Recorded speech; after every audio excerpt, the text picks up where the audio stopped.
I was working at a tourist information desk in Amsterdam when an American couple asked where the nearest drive-through Starbucks was. I explained that drive-thrus don't really exist in the city center because everyone bikes or walks. They stared at me like I'd announced the apocalypse.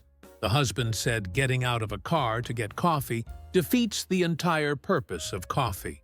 His wife nodded and said, "That's why America won the Cold War." I don't collect these stories for entertainment. I archive them for research. If you're the kind of person who studies civilization through behavior, you'll want to keep this feed close. They left to find a taxi to take them 3 blocks to a regular Starbucks. I was working at a hotel in Paris when a guest from Texas complained that the elevator was too small for his mobility scooter. He wasn't injured or disabled. He explained that Americans are efficiency experts, and walking is an inefficient use of calories. He said his scooter has a top speed of 6 miles per hour, which is twice as fast as walking. Therefore, he's living in the future. He demanded we install a bigger elevator or provide a golf cart to drive him to his 3rd-floor room. He was dead serious and showed me a YouTube video about optimizing daily movement. I was working at a grocery store in Berlin when an American tourist asked why we don't have shopping cart escalators like at Target. I explained this is a small neighborhood market with 1 floor. She said that's the problem with Europe. No vertical expansion thinking. She claimed American grocery stores are building 3-story locations with cart elevators because ground-level shopping is primitive. She suggested I write to the owner about modernizing before we go out of business. She bought nothing and left to find a more innovative store. I was working at a train station in Brussels when an American asked if there was a premium line where you could pay extra to skip walking to your platform. He said he saw it in an airport once, and walking with luggage is medieval. I told him the platform was 100 meters away. He replied that America has moving walkways everywhere because we value our citizens' time and leg strength for important activities. He asked if I could call him a wheelchair, even though he could walk fine. He said it's not laziness, it's time optimization. I was working at a restaurant in Rome when a customer from California asked why we don't have call buttons at the tables. She said flagging down waiters like peasants is exhausting and beneath modern humans. I explained that here you simply make eye contact with your server. She gasped and said, "Forced human interaction is a violation of personal space." She pulled out an article on her phone about how call buttons reduce social anxiety. She said Europe is stuck in the interaction age while America is entering the convenience era. She left a 1-star review mentioning our button deficit. I was working at a bicycle rental shop in Copenhagen when an American dad asked if the bikes came with motors. I said no, these are regular bicycles. He looked genuinely confused and asked how his kids were supposed to get anywhere if they had to pedal themselves. I explained that Danish children bike everywhere under their own power. He laughed and said that's basically child labor. He told me that in America, even kids' bikes have battery assists now because childhood should be fun, not exhausting. This isn't randomness, it's data. I track cultural upgrades that somehow downgrade humanity. If decoding that paradox fascinates you, you already know what to do. He rented 0 bikes and called an Uber for a 10-minute ride. I was working at a post office in Vienna when an American woman had a meltdown because we don't have a drive-through window. She said she has 3 packages, and carrying them inside is why Americans invented curbside everything. I mentioned the post office is 20 feet from the parking area. She said 20 feet is the exact distance studies show Americans will walk before reconsidering the entire errand. She demanded I bring a cart outside to collect her packages. She said European public services are criminally behind because we worship inefficiency as culture. I was working at a pharmacy in Barcelona when a tourist asked if we deliver prescriptions by drone. I said no, you just pick them up at the counter. He seemed offended and explained that Amazon is testing prescription drones in America because walking into a pharmacy is a time leak. He calculated that picking up medicine in person costs Americans 47 minutes per year in aggregate. He suggested Europe needs a modernization consultant. He said our economy suffers because we make people do things themselves instead of automating human dignity.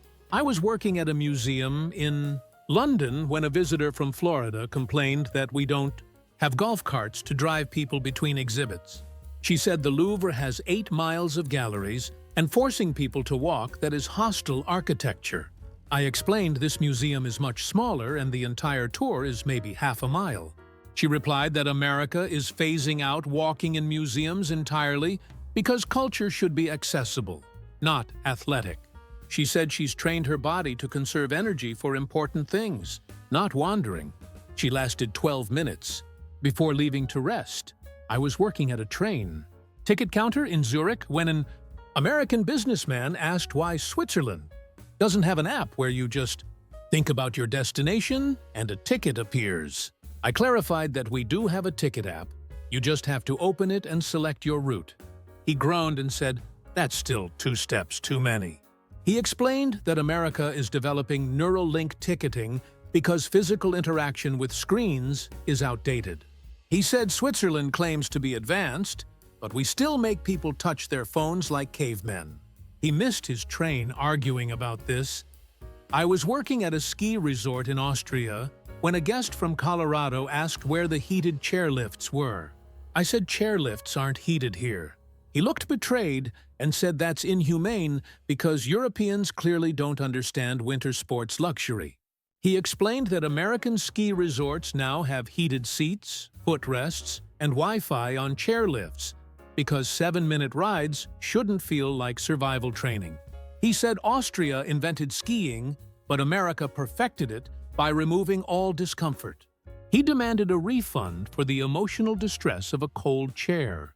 I was working at a beach in Greece when an American family asked if we had a service that brings umbrellas directly to the water's edge so they don't have to walk on hot sand. I explained umbrellas are available about 30 feet up the beach.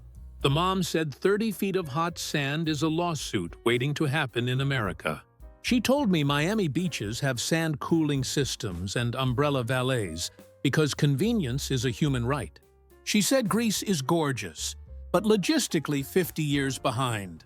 She made her kids wear shoes to the water and complained the whole time. I was working at a train in Stockholm when a passenger from New York asked why trains don't have treadmills in the aisles so you can exercise while traveling. I said that would be dangerous and impractical. He disagreed and said American high-speed rail concepts include fitness cars because sitting is the new smoking. He claimed Europeans waste train time by just sitting there when we could be multitasking our cardio. He said, this is why America is healthier despite worse diets, because we optimize every moment. He was eating chips while explaining this. I was working at a cafe in Lisbon when a customer asked why we don't have a speaker system so she could order from her table without getting up. I said the counter is 15 feet away. She said 15 feet twice a day is 30 feet, times 7 days is 210 feet per week, times 52 weeks is over 2 miles per year wasted walking to counters. She had actually calculated this. She said Americans have apps that let you order from the bathroom now because even 10 feet is too much. She suggested Portugal is losing tourism revenue by making people stand. I was working at a public bathroom in Munich when an American complained that the stall doors require you to physically push them open. He said, touchless everything is standard in America now because germs and effort are both obsolete. I mentioned, you still have to pull your pants up yourself. He paused and said yes, but that's next on the innovation list. He told me American bathrooms are installing AI assistants that verbally guide you through every step. He said Europe romanticizes doing things manually when we should be automating human dignity. He was completely serious. I was working at a bookstore in Dublin when a tourist from Seattle asked if we had a robot that could walk the aisles for her and bring her books based on her mood. I said, no, you browse and pick books yourself. She sighed and said, that's the problem with European retail. too much self-service. She explained that Amazon is testing bookstore robots that read your facial expressions and select books for you because choosing is stressful. She said Ireland has beautiful bookstores, but they're emotionally exhausting to navigate. She left without buying anything because walking between shelves was too analog. I was working at a pizza place in Naples when an American asked if we could blend his pizza into a drinkable form because chewing takes too long. He wasn't joking.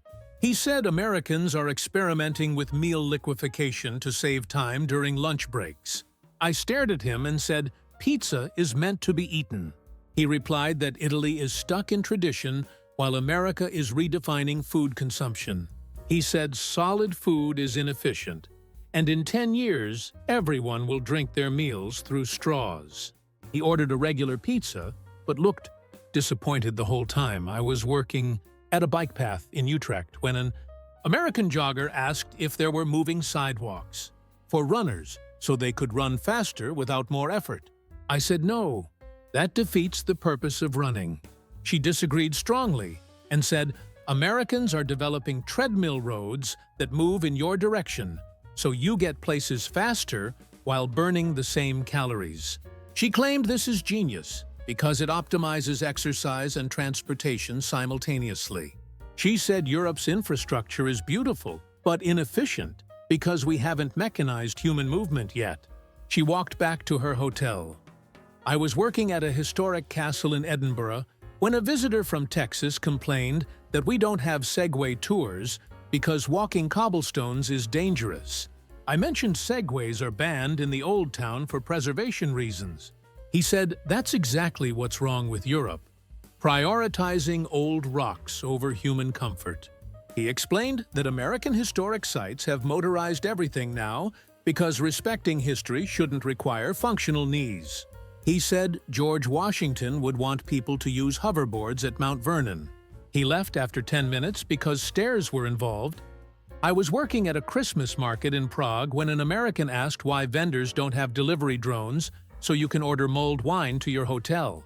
I said the market is the experience. You walk around. She looked horrified and said forced experiential retail is manipulative. She explained that Americans shop Christmas markets from their couches, now using VR headsets because cold air and crowds are obstacles to commerce.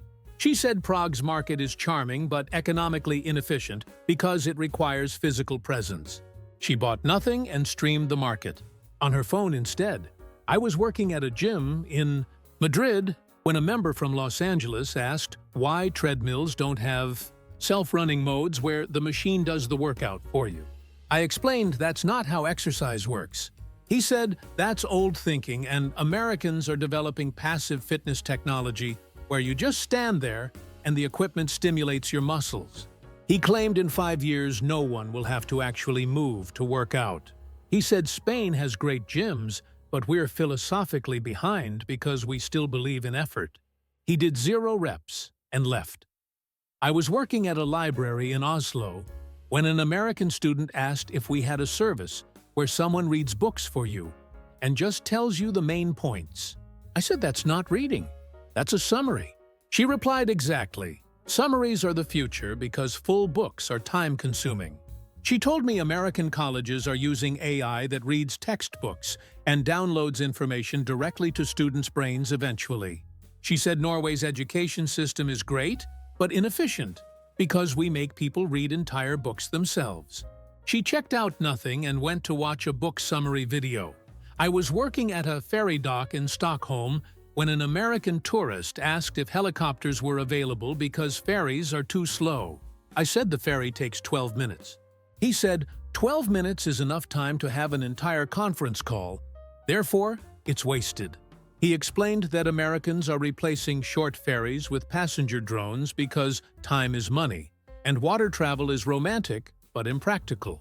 He calculated that everyone on this ferry was collectively losing 3 hours of productivity. He said Sweden is beautiful but doesn't respect the value of human minutes. He took the ferry while complaining about it the entire way. If you've made it this far, you don't just enjoy the stories, you study the species. I archive new field notes weekly. Subscribe if you want a front row seat to the ongoing anthropology experiment called Modern Life.